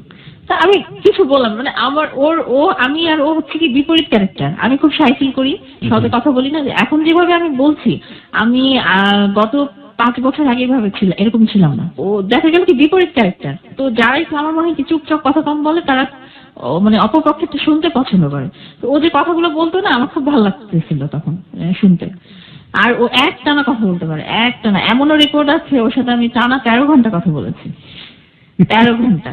এবং এর মধ্যে আমি বেশিরভাগ সময় চুপ, ও কথা বলেছে। তো যাই হোক, কথা বলছে এরকম শুনছি সব গল্প। ইউনিভার্সিটির অমুক প্রফেসর, অমুক ইউনিভার্সিটি আমেরিকান, অমুক ইউনিভার্সিটির অমুক টিচার আমাকে একটা রেকমেন্ডেশন লেটার দিয়েছিল, ওই লেটারটা আমি তাকে নিয়ে আসবো তোমাকে দেখাতে, এই করতে পারতাম আমি একটা ফার্মাসিউটিক্যালে আছি। তারপর আমি ওর বায়োডাটাটা খুলে বাসায় দেখলাম। বায়োডাটা আসলে ইমপ্রেসিভ, মানে যে কেউ দেখলে ইমপ্রেস হবে বায়োডাটাটা দেখে। তবে একটা কথা আমাকে বলেছিল যে আমার কিন্তু পয়সা নেই। তখন আমি বলেছিলাম যে আমি কিন্তু কোনো ছেলেকে পয়সা দেখে বিয়ে করবো না, আমি জাস্ট তার কোয়ালিফিকেশনটা দেখবো, আর তার মনটা দেখবো, যে তার মনটা কেমন, তার ক্যারেক্টারটা কেমন। এই কথাটা আমি তাকে বলেছিলাম। আমি বলেছিলাম যে দেখেন আমার বাবা মা খুব মানে সহজ সরল টাইপের, তো আমার উপরই ডিসিশন হবে আমি তাকে বিয়ে করবো। তখন বললো কি তাহলে তো এটা মানে খুব ভালো হয়, তোমার বাবা মার ডিসিশন যখন তোমার উপর চাপাই দিবে না তখন খুব ভালো হয় তোমার ডিসিশনে, তাহলে তো তোমাকে ইমপ্রেস করলে তোমার সাথে আমার বিয়েটা হয়ে যাবে। তো এরকম গেল। তারপরের দিনও এরকম মানে দেখা যাচ্ছে 1 মাসের ভিতরে আমার মাসের 28-29 তারিখ ওর সাথে দেখা হয়েছে। এই এপ্রিল মাসটা পুরোটাই দেখা গেছে সপ্তাহে 1 দিন বা 2 দিন ও আমার অফিসে আসতো, দেখা হতো কথা হতো এরকম। তো মাঝখানে ওই যে আমার আন্টি যে বিয়েটা মানে বায়োডাটাটা দিয়েছেন, তো দেখা গেল কি ওনার কথা শুনলে ও একটু মানে খেপে যায় আন্টির কথা শুনলে? আন্টির কথা শুনলে। তো আমাকে একদিন বললো কি যে শোনো, তোমাকে যদি তোমার সাথে আমার বিয়ে হয় তাহলে এমনিতেই হবে, তোমার আন্টি যদি এর মাঝখানে আসে তাহলে কিন্তু তোমার সাথে আমার বিয়েটা হবে না, উনি কিন্তু গন্ডগোল লাগাই দিবে বিয়েতে। আমি বলছি কেন? ওনার দ্বারাই তো তোমার সাথে আমার পরিচয়। রাইট। তখন তুমি সম্পর্কটা মোটামুটি ইজি হয়ে গিয়েছে, ফ্রি হয়ে গিয়েছে। মানে দেখতাম কি শুধু আন্টির কথা এড়াই চলতো। তাই আমি বললাম যে তুমি তো আরো ওকে আন্টিটাকে বেশি আনতে চাইবা আমাদের যদি কিছু হয়, বিকজ যে তোমাদের গ্রামের বাড়ি ওদের গ্রামের বাড়ি একদম পাশাপাশি, তোমাদেরকে চেনে খুব ভালো করে। আর তোমার বোনের শ্বশুর বাড়ির সাথে ওনাদের খুব ভালো লিঙ্ক আছে আর কি। তো বলছে না ওরা আসলে মানুষ ভালো না, দেখবা যে বিয়েতে একটা প্রবলেম করবে, তোমার সাথে আমার বিয়েটা হতে দিবে না, ওরা খুব জেলাস। আসলে কি সেই মোমেন্টে ও আমাকে যা বলতো আমি তাই শুনতাম, আমার কাছে তাই বিশ্বাসযোগ্য মনে হতো, আমার কাছে মনেই হতো না যে ও রং কিছু বলতে পারে। মানে এমন সে তার ওর মানে আমার সামনে ওর ইমেজটা তৈরি করেছিল। ও যেটা বলতো আমি মনে করতাম কি সেটাই। আর সবচেয়ে মনে হতো কি যে ছেলে 5 ওয়াক্ত নামাজ একবেলা কাজে করে না সে কখনো মিথ্যা বলতে পারে না, কাউকে ধোঁকা দিতে পারে না, কারোর সাথে বেইমানি করতে পারবে না, এই বিলিফটা আমার ছিল। একবার হলো কি আমার আন্টি আমাকে মানে ফোন করে বললো কি যে তুমি কি ওর সাথে দেখা করেছো? আমি বললাম সত্যি কথা বললাম যে জি আন্টি দেখা করেছো, আমার অফিসে এসেছিল। তো তোমার কেমন লেগেছে? খুব একটা খারাপ লাগে নাই, আমার খুব ভালোও লাগে নাই, মানে আমি হাসলাম। তো তখন আমার আন্টি বললো কি যে আচ্ছা শোনো একটা কথা বললে, এটা তো বিয়ের ব্যাপার, তাহলে তো এটা তো মুরব্বি টুরব্বি নিয়ে মানে গার্জিয়ান নিয়ে করলে ভালো হয়, তাহলে চলো আমি ওকে বলি ফোন করি, তোমার সাথে আমি থাকবো, তোমরা দুজন কথা বলবা এবং ওকে জিজ্ঞেস করবো ওর বাবা মার ইচ্ছে কি, বা ওর বাবা মা যদি তোমাকে দেখতে চাই ওখানে আমি ডাকাবো, ওর বাবা ওকে বলবো বাবা মাকে নিয়ে আসতে। তো আন্টি ওরে ফোন করে বললো যে তোমার কাউকে নিয়ে আসো, আমি ওকে নিয়ে যাচ্ছি, একবারেই মুখোমুখি কথা হয়ে যাক, যা জানা যা বোঝার তোমাদের বুঝে নাও। তো ও করলো কি একটা মলে আসলো ওর বোনকে নিয়ে, আর আমি গেলাম আমার আন্টিকে নিয়ে। আসার পরে আমার আন্টিটা আবার খুব স্মার্ট, খুব ক্লেভার। তো সে ডিরেক্টলি তাকে বললো কি আচ্ছা তুমি যে আমেরিকা এত বছর ছিলা, পড়াশোনা করেছো বলতেছো, তো এগুলো ডকুমেন্টস কোথায়? বিয়েটা তো অনেক ইম্পর্টেন্ট একটা ব্যাপার, আর তুমি এত বছর ওখানে কি করেছো আসলে তো আমরা জানি না। আমরা চাইলেই খোঁজ খবর নিতে পারি, বাট ওইটা হচ্ছে এটা ভালো না যে তুমি নিজে থেকে আমাদের সবকিছু দিচ্ছ বা দেখিয়ে দিচ্ছ। বলতেছে না যেটা কি বললেন আপনি, আমি কেন দিব না, এই না সেই না, খুব মানে ইয়ে করতেছে। তো তখন বলতেছে কি যে আন্টি একটা জিনিস আমি সব দিব, আমার কথা আপনি যদি বিশ্বাস করেন তাহলে আপনারা গেইনার হবেন, আর যদি অবিশ্বাস করেন আপনারা লুজার হবেন। তো আমার আন্টি বললো কি যে লুজার হবো মানে? বলে কি আমি যদি প্রুফ দেখাই আমার এডুকেশনাল কোয়ালিফিকেশন বা আমি কি করেছি, প্রুফ দেখালে কিন্তু আমি আপনার মানে ভাগ্নিকে আর বিয়ে করবো না। আর যদি প্রুফ না দেখে আমার কথা বিশ্বাস করে আমাকে পছন্দ করে আপনার ভাগ্নি আমাকে বিয়ে করে, ও যদি আমাকে বিয়ে করে তাহলে ও গেইনার হবে। Very important part of your story I think. এটা আপনার জন্য খুবই গুরুত্বপূর্ণ একটা পার্ট। ওকে, তার আগে তো আপনি মোটামুটি অ্যাফিলিয়েটেড হয়ে গিয়েছেন মনের দিক থেকে। হ্যাঁ, মনের দিক থেকে অনেক ব্যাপার মানে অনেকটা ইয়ে হয়ে গিয়েছে আসলে। তো তারপরে এই কথাটা যখন বললো, তো বলার পরে তো আমার আন্টি বললেন কি আচ্ছা ঠিক আছে বাবা, তাহলে তোমার আব্বা আম্মাকে তো আনলা না? তো ও বললো কি যে এখান থেকে আমাদের বাসা তো বেশি দূরে না, আমার আব্বা আম্মা আমার বোনের বাসাতে আছে, চলেন আন্টি দেখা করে আসি। মানে খুব উৎসাহ নিয়ে। তা আন্টি বললো কি চলো যাই দেখা করে আসি, মানে আমার হাত ধরে একটু মানে ইশারা করলেন চলো যাই দেখে আসি। তা আমি একদম এটার বিরুদ্ধে ছিলাম যে আমি যাবো কেন, আমি তো মেয়ে, ওর বাবা মা আসবে আমার বাসায় যেটা নর্মালি হয়, হ্যাঁ আমি যাবো কেন? তো আমার আন্টি বললো কি চলো কিছু হবে না চলো। তা আমাকে একটু বললো, একটা ট্যাক্সি নিল, নিয়ে আমরা ওর বোনের বাসায় গেলাম। ওখানে ওর বাবাও ছিল, মা ছিল, ওর বোন ছিল, ওর বোনের হাজবেন্ডটাও ছিল। তো বসলাম, বসার পরে খুব টুকটাক কথা হলো, মানে আমাকে তেমন কিছু ওর বাবা মা জিজ্ঞেস করেনি। ওর বাবা মাকে ডাক দিল, বললো এই যে এরকম। তারপরে দেখা গেল আন্টির সাথেই ওরা কথা বলছে, কনভারসেশন চলতেছে, ওর দেশের অমুককে চেনেন কিনা, অমুক বাড়ির অমুক এটা করতেছে, দেখা গেছে পরিচিত বের হয়ে গিয়েছে। তো কথা টথা বলে আমরা ব্যাক করলাম, বাসায় ব্যাক করলাম। তো আন্টি আমাকে পরে ফোন দিয়ে বললো যে কি মনে হলো তোমার? আমি বললাম যে কি মনে হলো সেটা না, মানে তখন আমার মনে হচ্ছে কি আসলেও মনে হয় আন্টি থাকলে আমার বিয়েটা একটা গ্যাঞ্জাম লাগবে। উনি এত কিছু দেখতে চাচ্ছেন কেন, এত ডকুমেন্ট, আন্টিকে আপনার অপোনেন্ট বা শত্রুর মতো কিছু একটা মনে হয়। হ্যাঁ মানে অত বেশি না, তারপর মনে হচ্ছে উনি একটু প্যাচাচ্ছেন আসলে বেশি। তো ও তো প্রায় রোজই ফোন দিত, রোজ রাত্রে অনেক ঘন্টার পর ঘন্টা কথা হতো, ঘন্টার পর ঘন্টা হিস্ট্রি বলতো। আর ওর হিস্ট্রিটা হচ্ছে কি, ও আমেরিকা যাওয়ার আগে অনেকদিন মানে মিডিয়াতে কাজ করেছে, পত্রিকায়, একটা পত্রিকা অনেকদিন ফ্রিল্যান্স কাজ করেছে। তো ওগুলার একটা রাজনৈতিক যে ওর ব্যাকআপ ছিল, একটা স্ট্রং ব্যাকআপ, ওগুলা বলতো। একটা মানে আমাদের বাংলাদেশের যে দুইটা প্রধান রাজনৈতিক দল আছে, এই একটা রাজনৈতিক দলের সাথে ও একদম ডিরেক্টলি ইনভলভ ছিল খুব ভালোভাবে। এবং ওই রাজনৈতিক দলের উঁচুসারির কয়েকটা নেতা একদম ও ডান হাত ছিল, এটা মানে আমেরিকা যাওয়ার আগে। আসলে ও যে আমেরিকায় যেতে পেরেছে, আমেরিকায় গিয়ে থাকতে পেরেছে, এটার একমাত্র মানে কারণ হচ্ছে ওই নেতারা ওকে অনেকভাবে হেল্প করেছে, আসলে ভিসার ব্যাপারে টাকা পয়সা দিয়ে হেল্প করেছে। তো ওই গল্পগুলো সে পড়তো, যে তুমি তো জানো না আমার হোল্ড কত, আমার ব্যাকআপ কতটা গভীর, আমি এই করেছি, আমি রাষ্ট্রীয় প্রোগ্রাম অ্যাটেন্ড করতাম, আমি লাইভ কমেন্টারি দিতাম, আমি এত বছর সাংবাদিকতা করেছি, এটা করেছি। আমার মনে হতো কি, আর এই আমি মানে উইথ মাই মানে ডিপ রেসপেক্ট আমি বলতে চাচ্ছি, এই যে মানে জার্নালিজম বা জার্নালিস্ট এই প্রফেশনটার প্রতি কিন্তু সবারই একটা ইয়ে থাকে, মানে কি বলবো, একটা রেসপেক্ট যেটাকে বলে, যে সবাই অনেক কিছু করতে পারে, বাট এই প্রফেশনের মানুষগুলা একটু মানে ডিসঅনেস্ট, টোটালি ডিসঅনেস্ট কখনোই হবে না, বা রং ইনফরমেশন কখনোই দিবে না, এরকম একটা বিলিভ ছিল। তবে এখন তো শুনি অনেক ইয়েলো জার্নালিজম হচ্ছে, অনেক কিছুই হচ্ছে। আর প্রতিটা ও একটা ব্যাপারে আমি মানে লক্ষ্য করেছি, ও কোনো একটা বিষয় যদি অল্প জ্ঞানও থাকে, এটা কেউ ধরতে পারবে না, উপস্থাপন করতে পারে এবং ইমপ্রেস করতে পারে যে আমি এই ব্যাপারটা অনেক জানি। তো এর মধ্যে ওর ভাই এবং ভাবিকে নিয়ে একদিন আসে মলে, আমাকে বলে তুমি অফিস শেষ করে চলে আসো। তা আমি গেলাম, তো ওর ভাই আমাকে ডিরেক্টলি বলছে কি, শোনো তোমরা বিয়ে করবা, চলো আজকে তোমাদের বিয়ে করাই দিই। আমি সেইভাবে বিয়ে করবো কেন, আমি কি ওর সাথে কি আমার একের অনেক বছরের, বা আমার বাবা মা রাজি না, ওর বাবা মা রাজি না, এরকম একটা সিচুয়েশনে আমরা এখন কোনো উপায় নেই, আমি বিয়ে করবো। ভাইটা বলছে কি, ও তো চলে যাবে, চলে গেলে কিন্তু সহজে আর আসা যায় না, তুমি কিন্তু অনেক বড় একটা জিনিস লুজ করবা।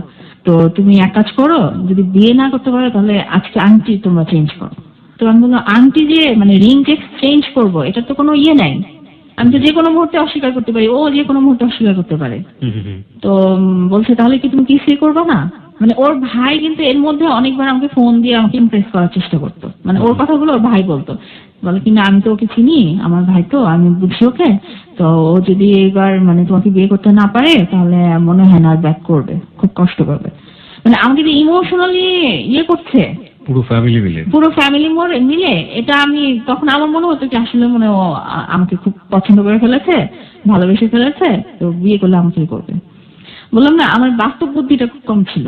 মানে অনেকে মনে করবে যে এরকম একটা মেয়ে এত এডুকেটেড, এত প্রফেশনাল জব করেছে, খুব স্মার্ট মনে হয়, কিন্তু বুদ্ধির দিক দিয়ে আমি আসলে খুব কম ইয়ে ছিলাম, ইম্যাচিউর মনে হচ্ছিলাম। আপনার যে ব্যাপারগুলো ঘটছে, আপনি কি আপনার ফ্যামিলিতে জানিয়েছিলেন যে এরকম একটা ব্যাপার হচ্ছে? হ্যাঁ হচ্ছে, আমার বাবা মা তো জানে, আমার বোন জানতো, আমার বড় বোন জানতো যে একটা ছেলের সাথে। তারা কি বলতো, সাপোর্ট করতো? তাদের শুধু একটা কথা ছিল, যেমন আমার বড় বোনটা, আমার বাবা মা তো ওরকম এই বিষয়টাই ছিল না, আমার বড় বোন, আমার বড় যে ভাইটা ছিল, সে বলতো কি যে ঠিক আছে সবকিছুই শুনলাম, সবকিছু ওকে, কিন্তু ওই যে আন্টির কথাটাই বলতো, ছেলেটাকে বলো তার ডকুমেন্টস গুলো, প্রুফ গুলো দিতে। আমার বোনটাও ভালো বলেছে, লজিক্যাল একটা কথা, যে ও যেখানে জব করে ওর ফোন নাম্বারটা একটু দিতে বলে আমি একটু কথা বলবো। তা আমি ওরে ফোন করে যখন বললাম আমার বোন তোমার অফিসের নাম্বারটা চাচ্ছে, একটু ফোন করবে, তখন সে খুব রাগ হলো, বৃষ্টি ভাষায় বললো কি, তুমি কি আমাকে ফ্রড মনে করো, তোমার ফ্যামিলি কি আমাকে ফ্রড মনে করে যে তোমরা আমার ফোন নাম্বার চেয়ে এখন ওইখানে ফোন দিবা? এটা কি বাংলাদেশ যে যেখানে সেখানে ফোন দিয়ে একজনের সম্বন্ধে জানা যায়? যদি বাংলাদেশ থেকে তোমরা ফোন দাও, ওরা তো না জানি মনে করবে কি আমি কি করেছি, এমনিতেই আমি বাংলাদেশ থেকে গিয়েছি, মুসলমান আমি, এমনিতেই আমরা খুব ইয়েতে থাকি ওইখানে, তো ওরা তো না জানি কি মনে করবে যে আমি না জানি দেশে কি করে এসেছি, আকাম কুকাম, তোমরা কি ভাবতেছো আমাদের? এই মানে দেখলাম খুব দাপটের সাথে আমার সাথে বিহেভ করলো। আর আমার বলতেছে আসলে তুমি বেকুব একটা, বোকা, নাহলে তুমি এসব বিয়ে করতে পারো? আর তোমার বোনই বা কিভাবে এগুলো বলে? আর তুমি যদি চাও আমাকে বিয়ে করতে, ডিরেক্টলি আমাকে বলো যে আমাকে বিয়ে করবে, আর যদি না চাও তাহলে এটাও বলো। আমি মানে নিজেকে এতটা ছোট করবো না যে পুরুষ দেখে একটা মেয়েকে আমি বিয়ে করবো। ওকে। তো তখন আমি আমার ফ্যামিলি, আমার বোন, আমার বাবা আমাকে বললাম যে না, তোমরা যেটা মনে করতেছো এটা না। তখন আমার বোন বলে কি তাহলে দিতে অসুবিধা কি ওর? তো আমাকে একদিন রাত্রেবেলা আমাকে ফোন করে বললো কি তুমি কালকে সকালে কালী অফিস আসতে পারবা? ঠিক না? আর মনে হচ্ছে তোমার আমার বিয়েটা কেউ চায় না, আমার ফ্যামিলি থেকেও মানে ইয়ে করবে, তোমার ফ্যামিলি থেকেও মনে বাধা দিবে, দেখা যাবে আমি বিয়ে না করে চলে যাবো, পরে কিন্তু আমাকে পাওয়াটাও না, চলো আমরা বিয়ে করে ফেলি। তার মানে আপনি ফ্যামিলির যে স্ট্যান্ডটা ছিল, মানে দুই জায়গা থেকে দুই ফ্যামিলির যে স্ট্যান্ডটা ছিল, সেই স্ট্যান্ডে আপনি ছিলেন না, এটা কনফিডেন্টলি বলা যায়, কারণ আপনি অলরেডি তাকে ফল ইন লাভ। এটা তো আপনি অস্বীকার করার কোনো উপায় নেই। না, অস্বীকার করার উপায় নেই, কারণ তখন দেখা যেত একদিনও ফোন না দিলে আমার খারাপ লাগতে থাকতো। কতদিনের সম্পর্ক ছিল? এটা 1 মাস। মাত্র 1 মাসই এত বেশি? সারাটা জীবন আপনি কোনো ছেলেকে কাছে আসতে দিলেন না, অথচ within 1 month you just fall in love. এবং আমার মনে হয় যে ভয়াবহ রকমের একটা রিস্ক আপনি নিয়ে ফেলেছেন। হোয়াটএভার, যাই হোক, আমি জানি না স্টোরি সামনের দিকে কোন দিকে যাবে। তারপর কি হলো? তো বললাম না, একদিন ফোন না দিলে আমার অস্থির লাগা শুরু করতো। আমি ফোন দিতাম তখন যে কেন ফোন দাও নাই কেন। ও প্রায় বলতো কি যে আমি তো বাংলাদেশের ছেলে, ঢাকা ছেলে, আমার ঢাকার বাড়ির অ্যাড্রেস তো তোমরা জানোই, যাও আমার বাবা মার সাথে কথা বলো, তোমরা ওইখানে কি খোঁজ খবর নিবা। আমার বন্ধুরা ভাই বললো কি ঠিক আছে তাহলে ওর ফ্যামিলিকে আসতে বলো আমাদের বাসায়। সবাই আসলো আমাদের বাসায়। আসার পরে আমি খুব এক্সাইটেড ছিলাম সেই মোমেন্টে। তো ওর মা আমাকে জিজ্ঞেস করলো কি কোরআন শরীফ পড়তে পারো প্রথম দেখাতে? তা আমি বললাম কি হ্যাঁ পড়তে পারি। পড়ো নাকি শুধু অফিসই করো? এরকম একটা ভঙ্গি ছিল কথা। তা আমি কোনো উত্তর দিইনি। ও প্রথম দেখাতে আমাকে বললো কি পা ধরে সালাম করতে। তো ওর বাবা আর মার পা ধরে সালাম করছে। তা আমার মানে হবু শাশুড়িতে উনি আমাকে ইশারা দিচ্ছেন যে আমার যে মানে ভাসুর, হবু ভাসুর, ওর বড় ভাইয়ের বউকেও সালাম করতে পারে ধরতে। আমি ব্যাপারটা জাস্ট মানে দেখেও না দেখার ভান করে আমি শুধু আমার হবু শাশুড়িকে সালাম করে আমি চলে আসলাম, মানে বসে রইলাম সোফার মধ্যে। তা আমাকে এই প্রশ্নটা করলো, তার নানান আলোচনা হচ্ছে, এই করছে সেই করছে। তো ও চুপ করে বসেছিল, তেমন একটা কথা বলেনি। তো আমি একটু যোগ করি এই ফাঁকে, সেটা হচ্ছে বাংলাদেশের আমরা যারা তৃতীয় বিশ্বের দেশে বসবাস করি, বিশেষ করে আমাদের অনেকেরই এই ধরনের এক ধরনের মানসিকতা থাকে। সেটা হচ্ছে ছেলে কি করে, ছেলে কোথায় কি করে সেটা জানার কোনো দরকার নেই। ছেলে কি করে, ছেলে অস্ট্রেলিয়াতে থাকে, ছেলে কি করে, ছেলে ইউকেতে থাকে, ছেলে কি করে, ছেলে আমেরিকাতে থাকে, আর কোনো কোয়ালিফিকেশনের দরকার নেই। ছেলে যে আমেরিকাতে থাকে এটাই তার যোগ্যতার জন্য যথেষ্ট। যাই হোক, এরকম অহরহ ঘটনা নিশ্চয়ই পাওয়া যাবে। আজকে লুনার মাধ্যমে যে ঘটনাটা বের হয়ে আসছে, এরকম অহরহ ঘটনা নিশ্চয়ই পাওয়া যাবে খুঁজলে না খুঁজলে। তো যাই হোক, আমি তখনও বুঝি নাই। আমি তো মোটামুটি ওর ইয়েতে প্রায় বলতে গেলে পাগলই আসলে, ওকেই বিয়ে করবো। আর যদি বাইরে চলে যায় তাহলে ওর জন্য ওয়েট করবো, এরকম একটা প্ল্যান আপনার প্ল্যান ছিল। আমার সাথে যখন কথা বলতো না ও, তখন দেখতাম যে বিভিন্ন মেয়েদের প্রসঙ্গে কথা বলতো, বা বলতো যে তোমার বন্ধু বান্ধবীরা নেই, কি করে ওরা। আমি লক্ষ্য করেছি কি ওর মানে স্ট্যাবলিশ মেয়ে যেটাকে বলে যে খুব ভালো জব করছে, খুব পড়াশোনা, এরকম মেয়েদের প্রতি একটা ওর ইয়ে ছিল, অ্যাট্রাকশন ছিল। যেমন আমি জিজ্ঞেস করি তোমার অমুক বান্ধবীটা কোথায় আছে, ও তুমি না বলছি না যে ওখানে অ্যাসিস্ট্যান্ট ম্যানেজার, ওখানকার এই, তো ও কি একদিন কথা বলাই দিও না আমাকে, তোমার বান্ধবীদের সাথে কথা বলবো। আমি কেন, তুমি কথা বলবো না? তাকে আল্লাহ, মানুষের সাথে পরিচিত থাকা তো ভালো, আমি তো বাইরে থাকি, আমার কোনো ফ্রেন্ড সার্কেল নাই, অনেকদিন ধরে ডিটাচ হয়ে গেছি। তো যারা একটু প্রতিষ্ঠিত সমাজে ভালো ভালো পজিশন আছে তাদের সাথে একটু খাতিরটা রাখতে হয়, বুঝছো, কখন কাকে কোন সময় প্রয়োজন করে দেয় তুমি তো এগুলো বোঝো না। আর কথা আমার একটু বোকাই বলতো, তুমি তো আসলে এগুলো বোঝো না। আমি মনে করতাম ও যা বলতো, আমি বললাম না যা বলতো আমি সেটা অন্ধ চোখে বিশ্বাস করতাম। ইভেন ও এমন একটা সিচুয়েশন করলো যখন ও বুঝতে পারলো যে আমার বোন এবং আমার দুলাভাই যদি এই বিয়েতে বাধা দেয় তাহলে বিয়েটা হবে না, ও করলো কি আমাকে এমন ভাবে মেন্টালি ইয়ে করতে লাগলো যে তোমার বোন এবং তোমার দুলাভাই তোমার শত্রু, আমি তোমার দুলাভাইয়ের চেয়ে বেশি কোয়ালিফাইড, তো এই জন্য তোমার দুলাভাই করছে কি মানে আমাকে বাদ দিতে চাচ্ছে, যাতে আমি তো ওনার চেয়ে বেশি কোয়ালিফাইড, এই জন্য উনি হিংসা করছে, জেলাস, উনি কিন্তু তোমার সাথে আমার বিয়েটা হতে দিবে না। তো তুমি কিন্তু ওনার কথা শুনবা না, শুনলে কিন্তু তুমি মানে সব শেষ, তুমি কিছুই পাবা না লাইফে। দেখলাম যে আমার ফ্যামিলি মেম্বারের প্রতি সে আমার বিষিয়ে তুলছে আমার মনটাকে। তোমার বোনও জেলাস, তুমি তো চেনো না তোমার বোনকে, বোনরাও কিন্তু জেলাস করে কার হাজবেন্ড ভালো, কার হাজবেন্ড একটু খারাপ। তোমার বোনও কিন্তু চাচ্ছে তোমাকে মানে একটু লোয়ার কোয়ালিফাইড ছেলের কাছে বিয়ে দিতে। তুমি এত মানে আমেরিকায় যাবা, এত ভালো ছেলে বিয়ে করবা, ইঞ্জিনিয়ার ছেলে, এটা চাচ্ছেই না কোনোভাবে তারা, এরকম বোঝাতো।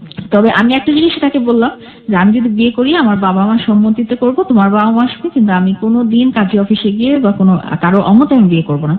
তো এর মধ্যে একটা কথা বলি, মানে আমার জীবনের অনেক কিছুই হয়তো বা আমি পাই নাই বা আমি বঞ্চিত হয়েছি, বাট আল্লাহ আমাকে একটা জিনিস আমাকে উপহার দিয়েছেন আমার জীবনে। আমার বন্ধু ভাগ্য খুব ভালো। আমার জীবনে যতগুলো ফ্রেন্ডই আসছে খুব ভালো, তার মধ্যে একজনের কথা যদি আমি এখন মেনশন না করি তাহলে অন্যায় করা হবে। আর আমি তাকে বাদ দিয়ে আসলে জীবনে আমার কোনো গল্পই সম্পূর্ণ হবে না। আমার স্কুলের এক ফ্রেন্ড, আমার বান্ধবী, আমি যে আজকে প্রোগ্রামে এসেছি, আমি কি পড়বো, আমি কিভাবে যাব, রিক্সায় যাবো, আসবো নাকি সিএনজিতে, সেটাও সে ডিসাইড করে দিয়েছে। সে আমাকে বলেছে। ওকে, হাই, হ্যালো, লিসনারদের পক্ষ থেকে, কথা বন্ধু কিবরিয়ার পক্ষ থেকে আপনার ফ্রেন্ডের জন্য। যখন মানে আমার হাজবেন্ডের সাথে আমার এরকম কথাবার্তা হচ্ছে, হবু হাজবেন্ডের সাথে, ও তখন দেশের বাইরে ছিল। ওরও তখন বিয়ে হয়েছে, সদ্য বিয়ে হয়েছে, মাত্র 2 মাস আগে বিয়ে হয়েছে।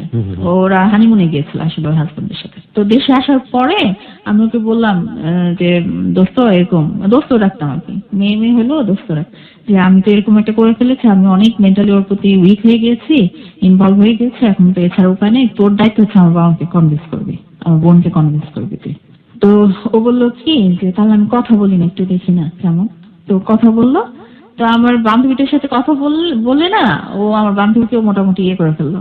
তো আমার বান্ধবী বললো কি ছেলে ভালো, কথাবার্তা সব দিক দিয়ে ভালো আছে, বাট ও যে একটাই প্রবলেম যে আসলে আমেরিকা অ্যাকচুয়ালি ও কি করেছে এটাই তো অজানা আমাদের। তখন আমি বললাম, মানে তখন আমার মনে হলো কি যে এইসব ঝামেলা যাতে আর কথাটাই না ওঠে, কথাটা উঠলেই তো প্রবলেম, কথাটা যাতে না ওঠে। আমি বললাম যে এখন তোর দায়িত্ব, তুই কি করবি। আর সবচেয়ে বড় কথা, আমার বাবা মা ওকে মানে মনে করে যে আমার 2টা মেয়ে না, আমার 3টা মেয়ে, আমরা 2 বোন না, ওকে মানে একটা মেয়ের মতোই মনে করে। তো ও বললে যে আমার বাবা মা বা আমার বোন কনভিন্স হয়ে যাবে, এটা কনফার্ম ছিলাম আমি। আর ও তো বলতেছে, ছেলে তো বলতেছে যে আমার কোনো প্রবলেমই না। তো আমার বান্ধবীটা আমার বাবা মাকে কনভিন্স করে যে যেহেতু ওর আসলে এতদিন কাউকে বলে নাই যে কাউকে পছন্দ, বা সে এখন যেহেতু বলছে এটা ধাক্কা খাবে, ঠিক আছে দিয়ে দেন, বিয়েটা হয়ে যাক, ওরা যখন পছন্দ করতেছে হয়ে যাক। তো আমাদের এপ্রিল মাসের 29 তারিখে বিয়ে হলো। তো 29 তারিখে বিয়ে হয়ে গেল। কত সাল? 2005। ওকে। ওই 29 এপ্রিলে প্রলয়ঙ্কারী একটা ঝড় হয়েছিল উপকূলীয় অঞ্চলে আমাদের। তো ওই ঝড়টা আমার লাইফে শুরু হলো ওই রাত্রি। তো ও প্রথমে বললো কি যে ঠিক আছে বিয়েটা হবে খুব মানে অর্ডিনারি, মানে ঘরোয়া ভাবে বিয়েটা হবে, মানে যার যেমন কিছুই না, আমি বিয়ে করে তোমাকে রেখে মানে আগ যেটাকে বলে আগ যেটা বলে সেটা হবে, তারপর আমি ব্যাক করে বড় করে অনুষ্ঠান করবো, তোমরা আমরা মিলে একটা বিশেষ ইয়ে করবো, প্রোগ্রাম করবো। আসলে তেমন একটা সময় ছিল না যে ওরকম প্রিপারেশন। তো 29 তারিখে বিয়েটা হলো, বিয়েটা আসলো। ও তার আগে যেটা প্রবলেম করলো, 19 তারিখ সকালবেলা সে যে প্রবলেমটা করলো, দেনমোহরের যে ব্যাপারটা থাকে, তো ওরা বললো কি যে একটা ব্যাপার ক্লিয়ার করে নি। ওর ভাই ফোন করছে, করে বললো একটা ব্যাপার ক্লিয়ার করি, আমরা দেনমোহরে 1 লাখ টাকার বেশি করবো না, কারণ আমার বিয়েতে আমার বাবা 1 লাখ টাকা করেছে, তো আমার ভাই যেহেতু, আমার বাবা বলছে যে 1 লাখ টাকা বেশি করবে না। তো তখন কিন্তু 1 লাখ টাকা হতো না, আসলে 1 লাখ টাকা অনেক আগেই হতো। তা আমার বোনেরই 5 লাখ টাকাই হয়েছিল, তার 2 বছর আগে যে বিয়ে হয়েছে। তা আমার মাকে আমি বললাম এটা, আমার বাবাকে, বাবা বললো যে ওরা যখন বলছে যে ওর বড় ছেলের 1 লাখ হয়েছে দেখে ছোট ছেলে, তা আমিও তো সেটা বলতে পারি, আমার বড় মেয়ের এত টাকাই হয়েছে, আমার ছোট মেয়েটাকে আমি এভাবে দিব। আর ওর সমস্যাটা কি? ওর তো সমস্যা নাই এটা নিয়ে, ও আমেরিকায় থাকে, ওর তো সামর্থ্য আছেই। আর এইরকম আমি ভাববো কেন যেটা হবে না বা ব্রেকআপ হয়ে যেতে পারে। তো ও করলো কি এই ব্যাপারটারে একটা মেজর ইস্যু করে বিয়ের দিন সকালবেলা, বিয়ে রাত্রে হবে, সে সকালবেলা একটা বিরাট একটা ইয়ে করে ফেললো, গন্ডগোল করে ফেললো। ওর ভাবিরে দিয়ে ফোন করায় আমাকে বললো কি যে তোমরা যদি 1 লাখ টাকায় রাজি না হও তাহলে ও বলছে বিয়েটা ক্যান্সেল করে দিতে। তখন কিন্তু অলরেডি আমার আত্মীয় স্বজন দাওয়াত দেওয়া হয়ে গেছে, রেস্টুরেন্ট বুকিং দেওয়া হয়ে গেছে, শপিং করা শেষ, সব শেষ। আমি বললাম কি ভাবি আপনি এটা কি কথা বললেন, শুধু টাকার জন্য, মানে দেনমোহরের টাকার জন্য বিয়েটা ক্যান্সেল, এটা ও বলেছে? তখন বললো কি হ্যাঁ ও বলছে। তার বললাম ওকে ফোনটা একটু দেন তো, ফোনে আসতে যাচ্ছে না আমার সাথে কথা বলতে যাচ্ছে। আমি তো ওকে একটু ফোনটা দেন তো। তো দেখা গেল 5 মিনিট পরে ও ফোনটা ধরলো, ফোনটা ধরে বলতেছে, আমি কি বললা তুমি এটা? বলে কি না না আমার বাবা হাজি বানু সচ করে আসছে, সে বলে যে দেড় টাকা শোধ করে দিতে হয় বিয়ের দিন রাত্রে, তা আমি এখন এত টাকা পাবো কোথায়, কি জানো তুমি 1 লাখ টাকায় যদি রাজি না হও তাহলে কিন্তু, মানে দেখলাম খুব একটু রাফ কথা বলছে, মানে একটু মন মেজাজটা খারাপ যে ইয়ে হবে না বিয়েটা, রাগ গন্ডগোল যখন লাগছে লাগুক, দরকার নেই এই সে। তো তখন তো আমি আসলে হয়ে গেছি, ফেসে গেছি না, আমার বাবা মা সব গেছে। তা আমি তখন বললাম কি আচ্ছা ঠিক আছে, তোমার কথা বাদ দাও, আমার বাবা মার কথা বাদ দাও, ঠিক আছে 2 লাখ টাকায় তুমি করো, কাবিন করো, রাজি আছো? বলকি হ্যাঁ রাজি আছি, বাট 1 লাখ টাকা কিন্তু আমি দেখাবো, মানে পরিশোধ হয়ে গেছে, এটা কিন্তু আমি দেখাবো কাবিন নামায়। আমি বলছি, তোমার যা ইচ্ছা করো, তুমি আসো, এসে করো। আচ্ছা, তারপরে বিয়ের অনুষ্ঠানে গেলাম, খুব ওদের মানে ক্লোজ আত্মীয় স্বজন কিছু আসলো, আমারও কিছু ক্লোজ আত্মীয় স্বজন, বিয়েটা হলো। হওয়ার পরে যার যার বাসায় চলে গেলাম আমরা। This track was downloaded from FusionBD.com. ও ওর বাসায় চলে গেল, আমি আমার বাসায় চলে আসলাম। কোনো বাসর না, কিছুই হয়নি, ও চলে গেল ওর বাসায়, আমার বাসায় আমি চলে আসলাম। এত পরে শুনতে ফোন করে পেয়েছিলাম আপনি যে বিয়ের গল্প বললেন, আর আমরা তো একটা বাসর সুন্দর একটা বাসর রাতের জন্য অপেক্ষা করছিলাম, কিন্তু আপনি তো সবাইকে হতাশ করে দিলেন। ওকে ওকে, আচ্ছা না, ঠিক আছে। পরে আমি জানতে পেরেছি এটা আমার শাশুড়ির কারণে হয়নি, আমার শাশুড়ি চাচ্ছিল না যে আপনাদের কোনো বাসর রাত হোক। বাসর হয়, তো ওনার ইচ্ছা ছিল, ও তখন ছিল কি আমার যে তারিখে বিয়ে হয়েছে তার 1 সপ্তাহ পরেই তার ডেট ছিল চলে যাবার। তো আমার শাশুড়ির ইচ্ছা ছিল নেক্সট টাইম এসে প্রোগ্রাম করে তারপরে? হ্যাঁ প্রোগ্রাম করে তারপরে ইয়েটা হবে। সেই দিন রাত্রে যাওয়ার পরে আমি চেঞ্জও করতে পারিনি, আমার বিয়ের সাজটা তখনও আছে। সে আমাকে ফোন করলো, ফোন করে বললো তোমরা এটা একটা কাজ করলা। আমি বললাম কি কাজ হয়েছে? বলে কি তোমরা এত ফকিরের মতো একটা বিয়ের অনুষ্ঠান অ্যারেঞ্জ করলা। আমি, ফকিরের মতো কি? একটা চাইনিজ রেস্টুরেন্টে যেভাবে একটা বিয়ে হয়, মেনু যা থাকে সেগুলোই হয়েছে। বলে কি যে না আমরা এগুলো এক্সপেক্ট করিনি, আমরা করেছিলাম অনেক জাঁকজমক। আমি বললাম কি তুমি তো আমাকে বলেছো যে খুব ছোটখাটো একটা ঘরোয়া প্রোগ্রাম করে জাস্ট এখন হবে, বিয়েটা পরে পরবর্তীতে অনুষ্ঠানটা হবে। আর আমি তো অনেক কষ্ট করে আমার বাবা মাকে কনভিন্স করে আমি করেছি, তুমি আমার দিকটা দেখবা না? আর এগুলো তো কোনো ফ্যাক্টর না। এখন বলতেছিলাম যে না, আমি আমার ফ্যামিলি আমাকে অনেক কথা শোনাইছে, আমার মার মন অনেক খারাপ হয়েছে। তো এটা নিয়ে আমাকে খুব ঝাড়াঝাড়ি করলো বিয়ের রাত্রে খুব। কোথায় বাসর তার আগে কোন হ্যাঁ, শুরু হয়ে গেল। ও এটা দাও না তুমি, যে মানে আমাকে দিয়েছো, মানে বিয়ের কাপড়টা দিয়েছো, শেরওয়ানিটা, আবার এটা কি আমার মতো আমেরিকায় থাকা একটা ছেলের জন্য এটা কি যথাযোগ্য হয়েছে?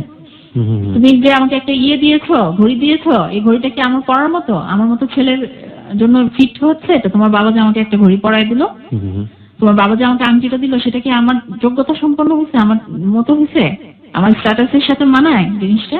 এগুলা নিয়ে তো আমি অনেক কাঁদলাম। আমার বাসর রাতটা গিয়েছে কেঁদে, সারাটা রাত আমি কাঁদলাম। তো সেদিন রাত্রে আমাকে বললো তোমার ভাইকে পাঠিয়ে দিও আগামীকাল, আম্মু বলছে তোমার ভাইয়ের সাথে আমি যাবো তোমাদের বাসায়, কালকে থাকবো তোমাদের বাসায়। আমি বললাম ঠিক আছে ওকে। তো পরদিন মানে সকালবেলা উঠলাম একদম ফ্রেশ মাইন্ডে, মনে হলো যে আজকে আমার বাসর হবে। আমি ঘর গুছাতে শুরু করলাম, মানে ও আবার খুব মানে দেখা গেলে খুঁতখুঁতে টাইপের। তো আমি ঘর গোছাতে, আমার বেডরুমটাকে গোছাতে লাগলাম, কি করে তাকে ইমপ্রেস করা যায়, মানে কোন জিনিসটা তার ভালো। আমেরিকায় থাকে, ওর তো আমাদের এই এনভায়রনমেন্টটা পছন্দ না হতে পারে।